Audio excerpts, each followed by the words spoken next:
How to make a second TikTok account. To get started, I'll go ahead and open up the TikTok application.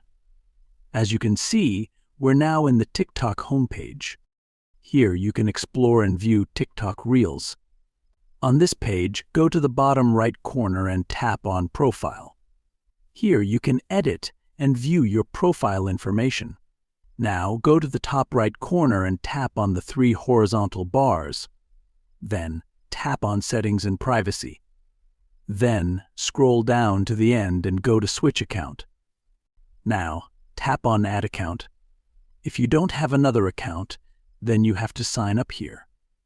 You can sign up with your phone number or by using your email, Facebook, Google, etc. For example, if you select email, then you have to enter your email address first as shown. Then tap on Continue. If you already have an account with this email, then just tap on Continue at the bottom. Now verify your identity by entering the code sent to your email. You have now successfully switched to this account on TikTok. Now go back to your profile.